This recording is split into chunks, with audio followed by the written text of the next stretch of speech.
அகிலம் நேய சொந்தங்கள் அனைவருக்கும் வணக்கம். இது காலை நேர தலைப்புச் செய்திகள். வளமான நாடு அழகான வாழ்க்கை எனும் அரசாங்கத்தின் திட்டத்திற்கு தமது நாடு ஆதரவளிக்கும் என சீன பிரதமர் லீ சியாங் தெரிவித்துள்ளார். பீஜிங்கில் நேற்று பிற்பகல் ஜனாதிபதி அனுரகுமார் திசாநாயக்கவை சந்தித்து கலந்துரையாடிய போதே சீன பிரதமர் இதனை தெரிவித்துள்ளார். இதன்போது ஜனாதிபதி அனுரகுமார் திசாநாயக்கவை சீன பிரதமர் லீ சியாங் சிநேகபூர்வமாக வரவேற்றார். மேலும் இலங்கையின் பொருளாதார அபிவிருத்திக்கு சீனா அதிகபட்ச ஆதரவை வழங்கும் என்றும் சீன பிரதமர் லீ சியாங் உறுதியளித்தார். இலங்கையின் சுயாதீனத்தன்மை, ஆழ்புல ஒருமைப்பாடு மற்றும் இறையாண்மைக்காக சீனா அர்ப்பணிப்புடன் உள்ளதென சீன தேசிய காங்கிரஸ் நிலைக்குழுவின் தலைவர் ஜாவோ லெஜி தெரிவித்துள்ளார். 4 நாள் உத்தியோகபூர்வ விஜயம் மேற்கொண்டு சீனா சென்றுள்ள ஜனாதிபதி அனுரகுமார் திசாநாயக்கவுக்கும் சீன தேசிய காங்கிரஸ் நிலைக்குழுவின் தலைவர் ஜாவோ லெஜி ஆகியோருக்கும் இடையே நேற்று காலை நடைபெற்ற சந்திப்பின் போதே அவர் மேற்கண்டவாறு தெரிவித்துள்ளார். இதன்போது ஜனாதிபதி அனுரகுமார் திசாநாயக்கவுக்கு சீன தேசிய காங்கிரஸ் நிலைக்குழுவின் தலைவர் சிநேகபூர்வமாக வரவேற்பு அளித்தார். மேலும் கருத்து தெரிவித்த ஜாவோ லெஜி இலங்கையுடன் தொடர்ந்தும் ஒத்துழைப்பு செயற்பட வேண்டும் எனவும் சீன தேசிய காங்கிரசின் எதிர்பார்ப்பாகும் எனவும் தெரிவித்துள்ளார். ஜனாதிபதி தேர்தல் கண்காணிப்பு தொடர்பான இறுதி அறிக்கை பிரதமர் ஹரணி அமரசூரியவிடம் கையளிக்கப்பட்டுள்ளது. குறித்த அறிக்கையை நேற்று ஐரோப்பிய ஒன்றிய தேர்தல் கண்காணிப்பாளர்கள் குழுவின் தலைமை கண்காணிப்பாளர் நாச்சோ சான்செஸ் அமோரியா பிரதமரிடம் கையளித்துள்ளார்.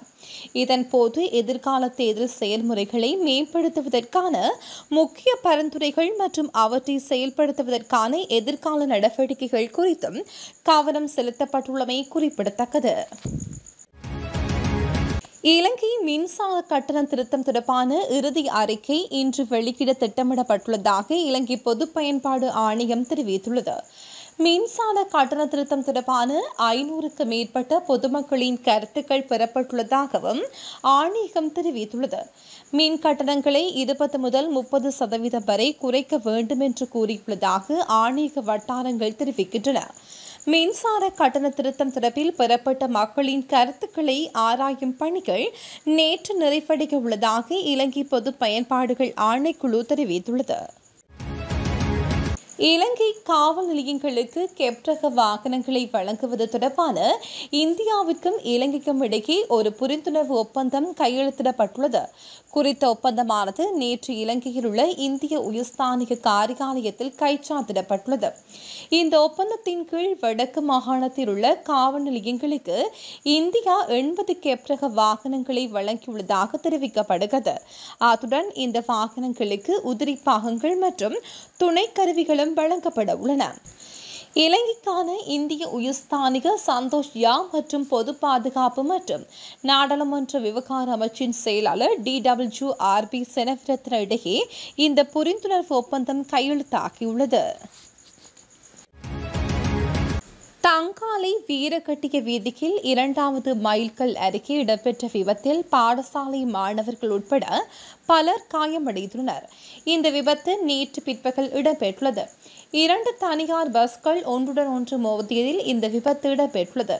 விபத்தின் போது பாடசாலை மாணவர்கள் உட்பட பலர் காயமடைந்துள்ள நிலையில் தங்காலை வைத்தியசாலையில் அனுமதிக்கப்பட்டுள்ளனர்.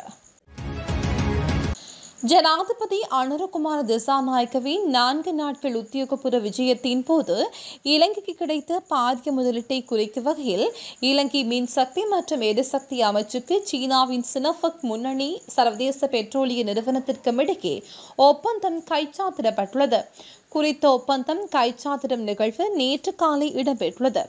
இந்த $3.7 பில்லியன் வெளிநாட்டு நேரடி முதலீட்டின் கீழ் ஹம்பாந்தோட்டையில் நிர்மாணிக்கப்படும் எண்ணெய் சுத்திகரிப்பு நிலையம் 2 லட்சம் கொள்வனவுகளுடன் எண்ணெய் தாங்கிகளை கொண்டுள்ளதுடன் அவற்றின் பெருமளவான தொகையை ஏற்றுமதி செய்ய திட்டமிடப்பட்டுள்ளது. முல்லைத்தீவு மாவட்டம் மெல்லாவி கல்விளான் பகுதியில் வயல்வெளியில் நிறுத்தி வைக்கப்பட்டிருந்த மோட்டார் சைக்கிள் ஒன்று இனம் தெரியாத நபர்களினால் வியாழக்கிழமை தீ வைத்து கொளுத்தப்பட்டுள்ளது. கல்விளான் பகுதியில் வயற்காவல் நடவடிக்கையில் ஈடுபட்டுக் கொண்டிருந்த விவசாயி ஒருவரின் மோட்டார் சைக்கிள் இவ்வாறு தீ வைக்கப்பட்டுள்ளது. இது தொடர்பில் மேலதிக விசாரணைகளை மெல்லாவி போலீசார் மேற்கொண்டு வருகின்றனர். யாழ்ப்பாணம் குருநகர் பகுதியில் மேற்கொள்ளப்பட்ட திடீர் சுற்றி வளைப்பில் 6 பேர் கைது செய்யப்பட்டுள்ளனர். குறித்த கைது நடவடிக்கையானது நேற்று மேற்கொள்ளப்பட்டுள்ளது. இதன்போது போதைப் பொருட்கள் சிலவற்றை மீட்டதுடன் குற்றச்செயல்களுடன் தொடர்புடைய சந்தேகத்தில் 6 பேர் கைது செய்யப்பட்டுள்ளனர். இந்த நிலையில் கைது செய்யப்பட்டவர்களில் ஒருவரை போலீஸ் காவலில் தொடர்ந்தும் தடுத்து வைக்க நீதிமன்ற அனுமதியை பெற்றுள்ள போலீசார் அவரை தடுத்து வைத்து விசாரணைகளை முன்னெடுத்து வருகின்றனர். இதேவேளை ஏனைய 5 விசாரணைகளின் பின்னர் நீதிமன்றத்தில் முற்படுத்த போலீசார் நடவடிக்கைகளை எடுத்துள்ளனர்.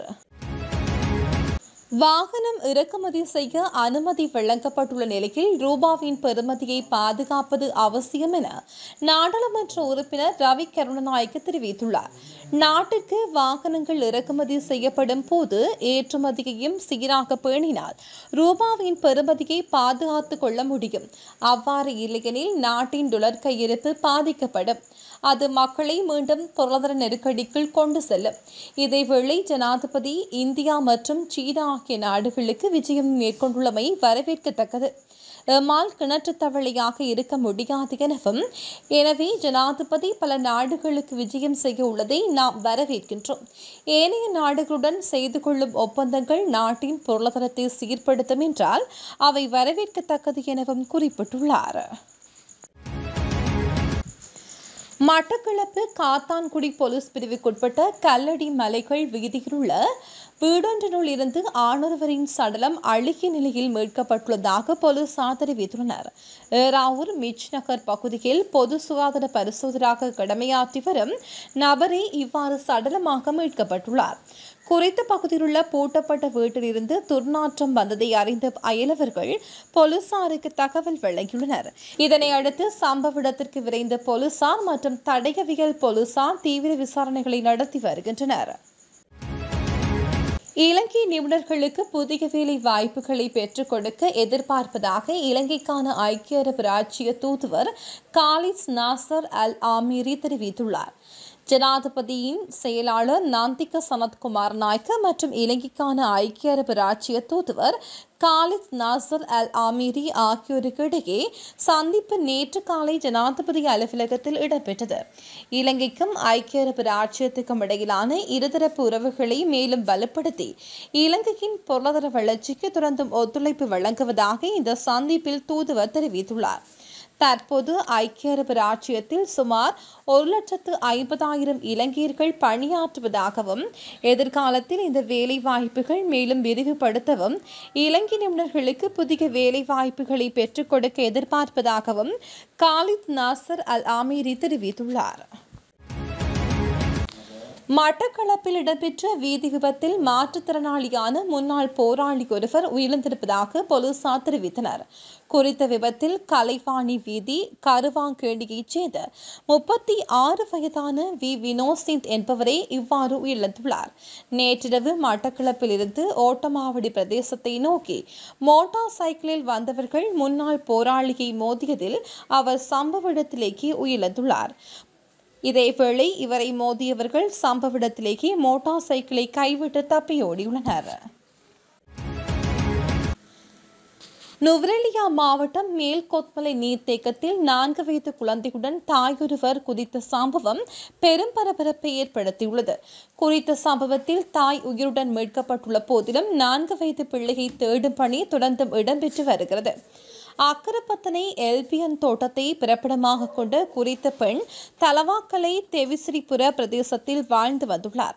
கணவனை விட்டு 7 ஆண்டுகளாக பிரிந்து மற்றொரு நபருடன் வாழ்ந்து வந்த பெண் தனது குழந்தையுடன் நீர்த்தேக்கத்தில் குதித்துள்ளார். சம்பவம் தொடர்பான விசாரணைகளை தலவாக்கலை போலீசார் முன்னெடுத்து வருகின்றனர். நாட்டில் உள்ள பெரியவர்களிடையே பரவலாக காணப்படும் நீரிழிவு அல்லது உயர் இரத்த அழுத்தம் என்பன தற்போது சிறுவர்களிடையே அதிகரிக்கும் அபாயம் காணப்படுவதாக சுகாதார அதிகாரிகள் தெரிவிக்கின்றனர்.